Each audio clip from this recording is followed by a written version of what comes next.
بسم اللہ الرحمن الرحیم۔ ناظرین کرام، السلام علیکم۔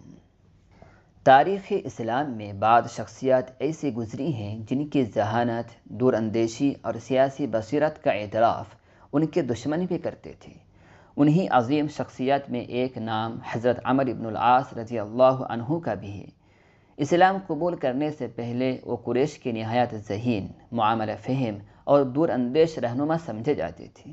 وہ صرف تلوار کے دھنی ہی نہیں تھے بلکہ سیاست، سفارت، مذاکرات اور حالات کا صحیح اندازہ لگانے میں بھی پورے عرب میں اپنی مثال آپ تھے۔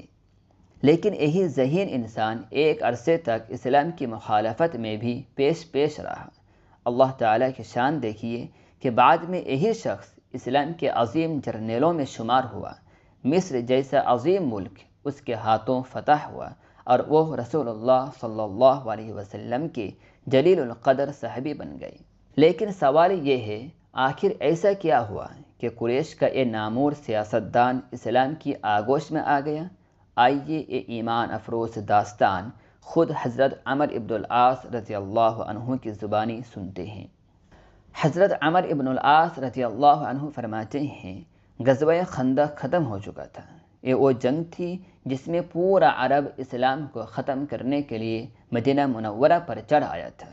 قریش، غطفان اور دوسرے بہت سے قبائل سب نے مل کر یہ فیصلہ کر لیا تھا کہ اس مرتبہ مسلمانوں کا مکمل خاتمہ کر دیا جائے گا۔ لیکن اللہ تعالیٰ نے اپنے محبوب نبی صلی اللہ علیہ وسلم کی ایسی مدد فرمائی کہ دشمن کی ساری تدبیریں خاک میں مل گئیں۔ مدینہ کے گرد کھودی گئی خندق دشمن کے لیے ایک ناقابل عبور رکاوٹ بن گئی۔ پھر کئی دن تک شدید سردی، بھوک، خوف اور مسلسل ناکامی نے مشرکین کے حوصلے توڑ دیے۔ آخر کار اللہ تعالیٰ نے ایسی تیز آندھی بھیجی کہ دشمن کے خیمے اکھڑ گئے، دیگیں الٹ گئیں، آگ بجھ گئی اور پورا لشکر بدحواسی کے عالم میں واپس لوٹنے پر مجبور ہو گیا۔ یہ جنگ بظاہر بغیر کسی بڑے معرکے کے ختم ہوئی، لیکن حقیقت میں یہی وہ موڑ تھا جس کے بعد اسلام کی قوت روز بروز بڑھتی چلی گئی اور قریش کی طاقت مسلسل کمزور ہونے لگی۔ حضرت عمرو بن العاص رضی اللہ عنہ ان لوگوں میں سے نہیں تھے جو صرف جذبات میں فیصلہ کرتے ہوں، وہ ہر واقعے کا گہرا تجزیہ کرتے تھے۔ غزوہ خندق کے بعد وہ مسلسل حالات پر غور کرتے رہے۔ انہوں نے محسوس کیا کہ اب حالات پہلے جیسے نہیں رہے۔ اسلام اب ایک کمزور جماعت نہیں رہا تھا۔ رسول اللہ صلی اللہ علیہ وسلم کی دعوت ہر روز نئے علاقوں تک پہنچ رہی تھی۔ لوگ جوک در جوک اسلام قبول کر رہے تھے، اور سب سے بڑھ کر یہ کہ اللہ تعالیٰ کی خاص مدد ہر موقع پر مسلمانوں کے ساتھ نظر آ رہی تھی۔ حضرت عمرو بن العاص رضی اللہ عنہ فرماتے ہیں، جب ہم غزوہ خندق سے واپس آئے تو میں نے قریش کے ان لوگوں کو جمع کیا جو میری رائے سے اتفاق کرتے تھے اور میری بات کو اہمیت دیتے تھے۔ یہ لوگ قریش کے عام افراد نہیں تھے بلکہ وہ لوگ تھے جنہیں عمرو بن العاص رضی اللہ عنہ اپنا مشیر سمجھتے تھے اور جو بڑے فیصلوں میں ان کی رائے پر اعتماد کرتے تھے۔ سب لوگ جمع ہوئے تو حضرت عمرو بن العاص رضی اللہ عنہ نے نہایت سنجیدگی سے گفتگو کا آغاز کیا۔ انہوں نے فرمایا، اللہ کی قسم تم لوگ جانتے ہو کہ میں یہ دیکھ رہا ہوں کہ محمد صلی اللہ علیہ وسلم کا دین تمام ادیان پر غالب آتا جا رہا ہے۔ یہ الفاظ کسی مسلمان کے نہیں تھے بلکہ ایک ایسے شخص کے تھے جو ابھی تک اسلام قبول نہیں کر سکا تھا، لیکن اس کی عقل اور بصیرت اسے بتا رہی تھی کہ اب حالات کا رخ بدل چکا ہے۔ پھر انہوں نے کہا، میرے ذہن میں ایک رائے آئی ہے، تم لوگ بتاؤ اس کے بارے میں تمہارا کیا خیال ہے؟ سب نے ایک ساتھ پوچھا، وہ کیا رائے ہے؟ حضرت عمرو بن العاص رضی اللہ عنہ نے کہا، میرا خیال یہ ہے کہ ہم حبشہ کے بادشاہ نجاشی کے پاس چلے جائیں اور کچھ عرصہ وہیں رہیں۔ اگر محمد صلی اللہ علیہ وسلم قریش پر غالب آ گئے تو نجاشی کی پناہ میں رہنا ہمارے لیے زیادہ بہتر ہوگا، کیونکہ ہمیں نجاشی کی حکومت میں رہنا محمد صلی اللہ علیہ وسلم کے ماتحت رہنے سے زیادہ پسند ہے، اور اگر قریش دوبارہ طاقت حاصل کر لیں تو ہم اپنے ہی لوگوں میں واپس آ جائیں گے۔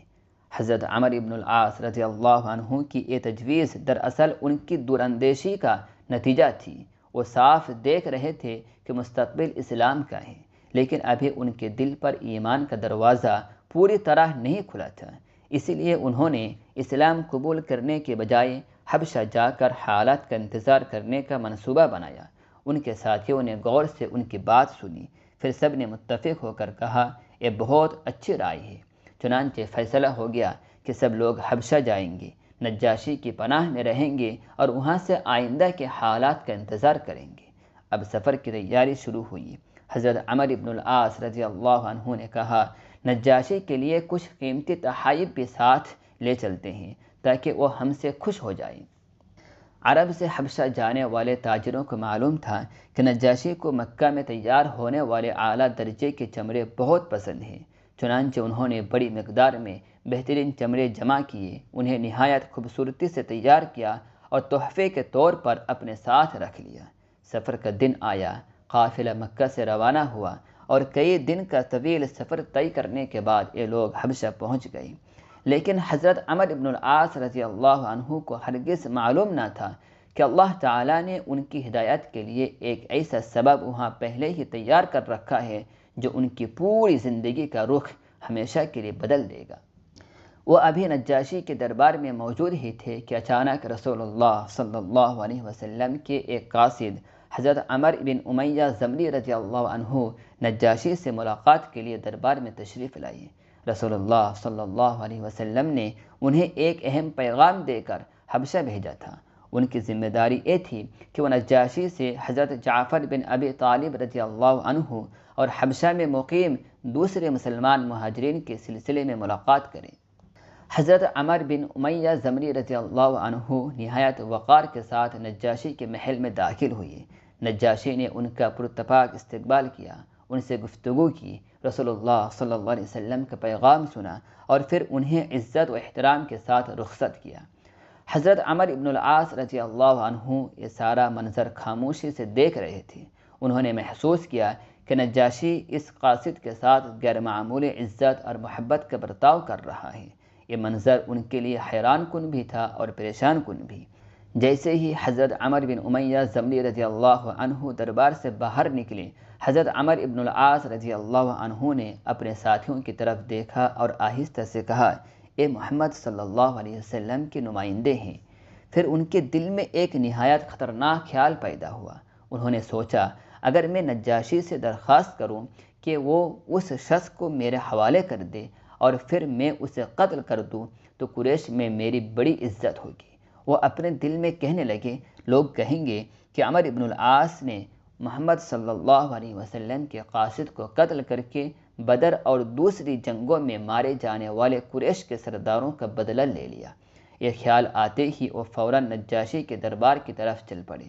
اس زمانے میں حبشہ کے دربار کا ایک مخصوص شاہی آداب تھا۔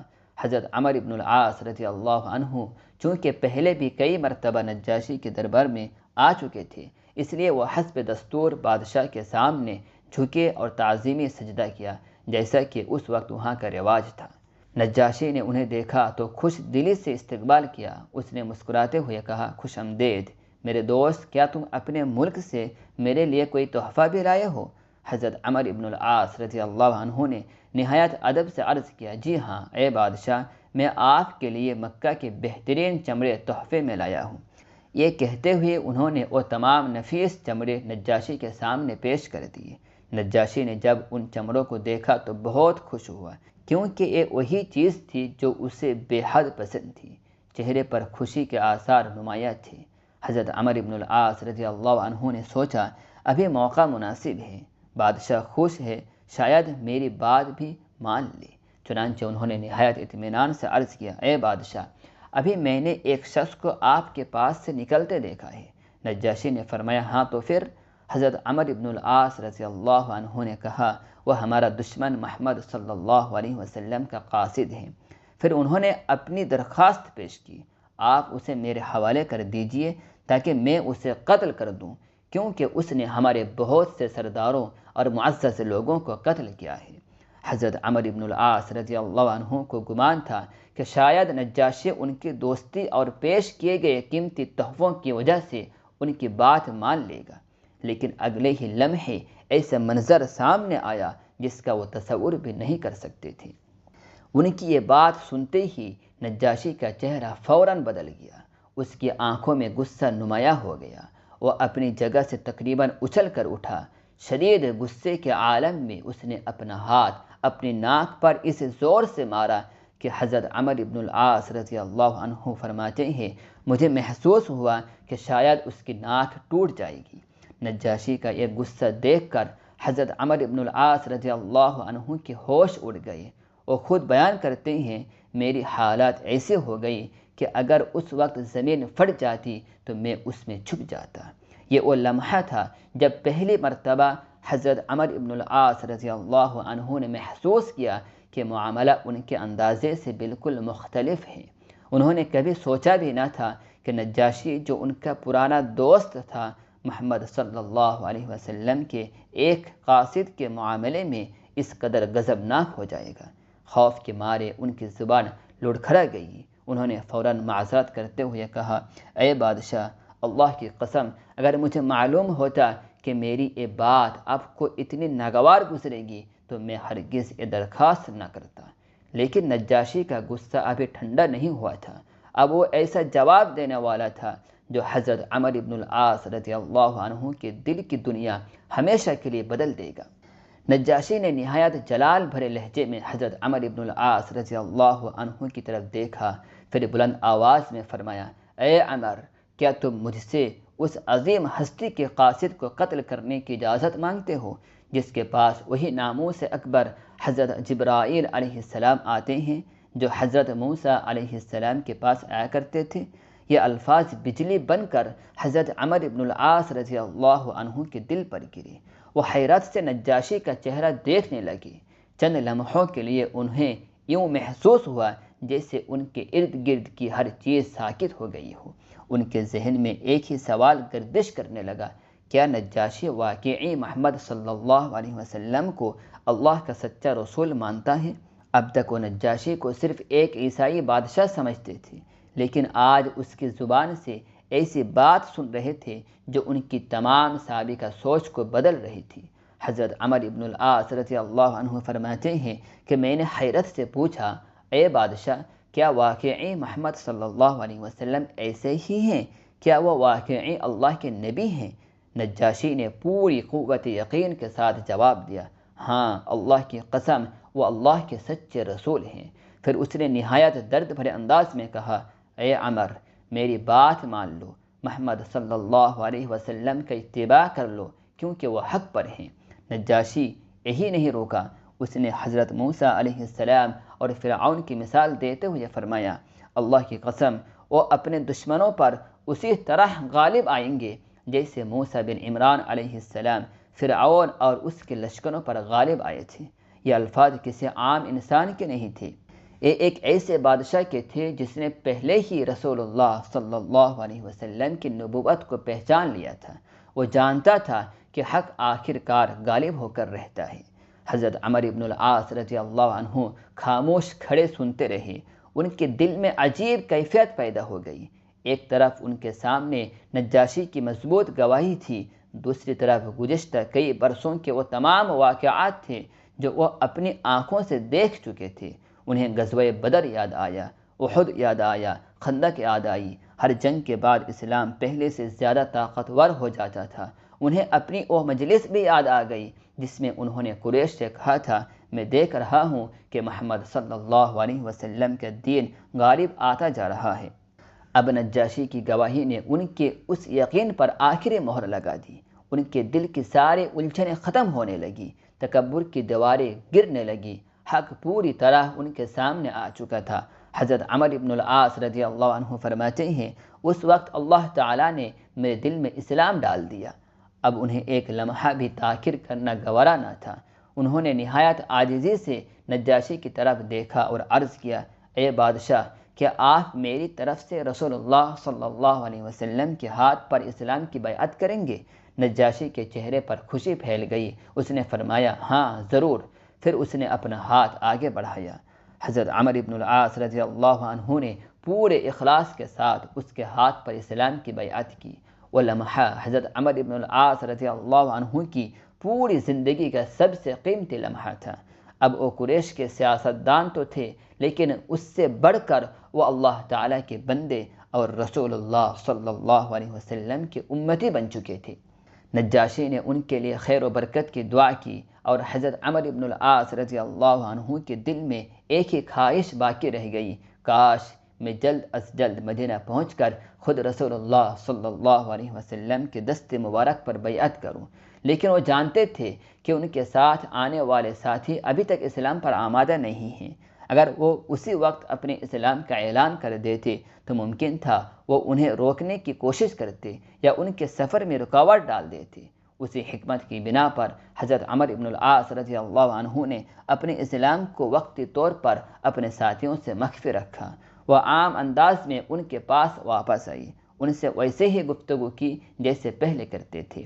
کسی کو اندازہ بھی نہ ہوا کہ چند لمحے پہلے ان کے دل میں ایمان کا سوچ طلوع ہو چکا ہے، مگر اب ان کے دل میں صرف ایک ہی تڑپ تھی، مدینہ، رسول اللہ صلی اللہ علیہ وسلم کی زیارت اور آپ کے دست مبارک پر بیعت۔ چنانچہ مناسب موقع ملتے ہی حضرت عمرو بن العاص رضی اللہ عنہ مکہ سے مدینہ منورہ کی طرف روانہ ہو گئے۔ انہیں ابھی معلوم نہ تھا کہ اس سفر میں اللہ تعالیٰ ان کے لیے ایک اور عظیم سعادت مقدر کر چکا ہے۔ راستے ہی میں ان کی ملاقات ایک ایسے شخص سے ہونے والی تھی جس کا نام بعد میں اسلامی فتوحات کی تاریخ میں سنہری حروف سے لکھا گیا۔ وہ تھے حضرت خالد بن ولید رضی اللہ عنہ۔ حضرت عمرو بن العاص رضی اللہ عنہ مکہ سے مدینہ منورہ کی طرف روانہ ہو چکے تھے۔ ان کے دل میں عجیب سی کیفیت تھی، ایک طرف اسلام قبول کرنے کی خوشی تھی، دوسری طرف رسول اللہ صلی اللہ علیہ وسلم سے ملاقات کی بے چینی۔ وہ مسلسل یہی سوچ رہے تھے، کاش جلد از جلد مدینہ پہنچ جاؤں اور رسول اللہ صلی اللہ علیہ وسلم کی مبارک ہاتھوں پر بیعت کر لوں۔ راستہ طویل تھا، صحرا کی گرم ہوائیں چل رہی تھی، لیکن ان کے دل کی خوشی ہر تھکن کو ختم کر رہی تھی۔ چلتے چلتے جب وہ حدہ کے مقام پر پہنچے تو سامنے سے دو سوار آتے ہوئے دکھائی دیے۔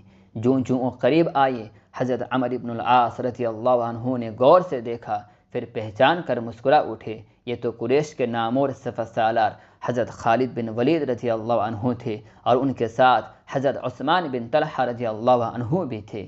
تینوں ایک دوسرے کے قریب آئے، پہلے سلام و دعا ہوئی، پھر حضرت عمرو بن العاص رضی اللہ عنہ نے مسکراتے ہوئے فرمایا، مرحبا، تم دونوں کو خوش آمدید۔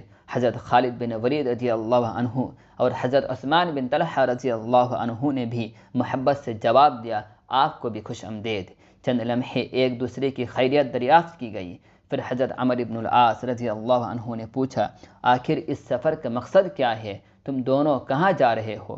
حضرت خالد بن ولید رضی اللہ عنہ نے مسکراتے ہوئے فرمایا، پہلے آپ بتائیے آپ کس ارادے سے نکلے ہیں؟ حضرت عمرو بن العاص رضی اللہ عنہ نے بلا جھجک جواب دیا، میں محمد صلی اللہ علیہ وسلم کی خدمت میں حاضر ہونے جا رہا ہوں تاکہ اسلام قبول کر لوں۔ یہ سنتے ہی حضرت خالد بن ولید رضی اللہ عنہ کے چہرے پر خوشی پھیل گئی۔ انہوں نے فوراً کہا، اللہ کی قسم ہم بھی اسی مقصد کے لیے نکلے ہیں۔ حضرت عمرو بن العاص رضی اللہ عنہ نے حیرت اور خوشی کے ملے جلے جذبات سے کہا، سبحان اللہ، معلوم ہوتا ہے اللہ تعالیٰ نے ہم سب کے دل ایک ہی وقت میں بدل دیے ہیں۔ تینوں ایک دوسرے کو دیکھ کر مسکرانے لگے۔ یہ منظر بڑا عجیب تھا۔ کل تک یہی لوگ اسلام کے خلاف لشکر تیار کرتے تھے، آج یہی لوگ اسلام کی آغوش میں آنے کے لیے ایک ہی راستے پر سفر کر رہے تھے۔ کل تک ان کی مجلسوں میں رسول اللہ صلی اللہ علیہ وسلم کے خلاف منصوبے بنتے تھے، اور آج ان کی گفتگو کا موضوع یہ تھا کہ جلد از جلد رسول اللہ صلی اللہ علیہ وسلم کی خدمت میں حاضر ہوں۔ راستے بھر تینوں حضرات ایک دوسرے سے اپنے اپنے حالات بیان کرتے رہے۔ حضرت خالد بن ولید رضی اللہ عنہ نے بتایا کہ کس طرح ان کے بھائی حضرت ولید بن ولید رضی اللہ عنہ کے خط اور رسول اللہ صلی اللہ علیہ وسلم کے محبت بھرے الفاظ نے ان کے دل کو بدل دیا۔ حضرت عمرو بن العاص رضی اللہ عنہ نے نجاشی کے دربار کا پورا واقعہ سنایا کہ کس طرح نجاشی نے انہیں رسول اللہ صلی اللہ علیہ وسلم کی نبوت کی گواہی دی اور اسلام قبول کرنے کی تلقین کی۔ حضرت عثمان بن طلحہ رضی اللہ عنہ بھی اپنے دل کی کیفیت بیان کرتے رہے کہ کس طرح حق ان پر واضح ہو گیا۔ یہ گفتگو کرتے، اللہ تعالیٰ کا شکر ادا کرتے اور آئندہ کی زندگی کے بارے میں سوچتے ہوئے یہ مبارک قافلہ مدینہ منورہ کی طرف بڑھتا رہا۔ آخر کار مدینہ منورہ کی حدود نظر آنے لگی، وہی شہر جسے رسول اللہ صلی اللہ علیہ وسلم نے ہجرت کے بعد اپنا مرکز بنایا تھا، وہی شہر جہاں ایمان کی خوشبو ہر گلی میں محسوس ہوتی تھی، وہی شہر جہاں مہاجرین اور انصار رسول اللہ صلی اللہ علیہ وسلم کی معیت میں دین اسلام کی عظیم عمارت کھڑی کر رہے تھے۔ تینوں حضرات مدینہ منورہ کے قریب پہنچے اور حرہ کے مقام پر اپنی سواریاں بٹھا دیں۔ ادھر کسی صحابی نے رسول اللہ صلی اللہ علیہ وسلم کو اطلاع دی، یا رسول اللہ، خالد بن ولید، عمر بن العاص اور عثمان بن طلحہ مدینہ پہنچ گئے ہیں۔ یہ خبر سنتے ہی رسول اللہ صلی اللہ علیہ وسلم کے چہرے انور پر خوشی کی لہر دوڑ گئی۔ آپ صلی اللہ علیہ وسلم ان تینوں کی آمد سے بے حد مسرور ہوئے، کیونکہ آپ جانتے تھے کہ اللہ تعالیٰ نے آج اسلام کو تین ایسی عظیم شخصیت عطا کی ہیں جو مستقبل میں دین کی سربلندی کے لیے بے مثال خدمات انجام دیں گی۔ اب وہ مبارک لمحہ قریب آ چکا تھا جب حضرت عمر بن العاص رضی اللہ عنہ پہلی مرتبہ رسول اللہ صلی اللہ علیہ وسلم کے سامنے حاضر ہو کر اپنے ماضی کی ساری دشمنیوں کو ہمیشہ کے لیے ختم کرنے والے تھے۔ حضرت خالد بن ولید رضی اللہ عنہ سب سے پہلے رسول اللہ صلی اللہ علیہ وسلم کی خدمت اقدس میں حاضر ہوئے اور آپ کے دست مبارک پر بیعت کر کے اسلام قبول کیا۔ اس کے بعد حضرت عمر بن العاص رضی اللہ عنہ کی باری آئی۔ حضرت عمر بن العاص رضی اللہ عنہ فرماتے ہیں، میں نہایت ادب و احترام کے ساتھ رسول اللہ صلی اللہ علیہ وسلم کے قریب پہنچا۔ یہ وہی ہستی تھی جن کی مخالفت میں انہوں نے سالہ سال اپنی ذہانت اور صلاحیت صرف کی تھی۔ یہ وہی نبی تھے جن کے خلاف انہوں نے قریش کے ساتھ مل کر منصوبے بنائے تھے، اور آج وہی عمر بن العاص رضی اللہ عنہ انتہائی عاجزی کے ساتھ اسی نبی رحمت صلی اللہ علیہ وسلم کے سامنے کھڑے تھے۔ رسول اللہ صلی اللہ علیہ وسلم نے شفقت بھری نگاہ سے ان کی طرف دیکھا۔ آپ کے چہرے انور پر ناراضی کا کوئی اثر نہ تھا، نہ ماضی کی دشمنیوں کا ذکر، نہ کسی قسم کا طعنہ، بلکہ ایک باپ کی سی محبت اور ایک نبی کی سی رحمت نمایاں تھی۔ جب رسول اللہ صلی اللہ علیہ وسلم نے اپنا دست مبارک بیعت کے لیے آگے بڑھایا تو حضرت عمر بن العاص رضی اللہ عنہ نے بھی اپنا ہاتھ آگے بڑھایا، لیکن اچانک انہوں نے اپنا ہاتھ روک لیا۔ رسول اللہ صلی اللہ علیہ وسلم نے نہایت شفقت سے فرمایا، اے عمر، کیا بات ہے، ہاتھ کیوں روک لیا؟ حضرت عمر بن العاص رضی اللہ عنہ نے نہایت عاجزی سے عرض کیا، یا رسول اللہ، میری ایک شرط ہے۔ آپ صلی اللہ علیہ وسلم نے مسکراتے ہوئے فرمایا، کیا شرط ہے؟ انہوں نے عرض کیا، میں اس شرط پر بیعت کرتا ہوں کہ اللہ تعالیٰ میرے گزشتہ تمام گناہوں کو معاف فرما دے۔ ذرا غور کیجیے، یہ وہی عمر بن العاص تھے جنہوں نے اسلام کے خلاف ہر ممکن کوشش کی تھی۔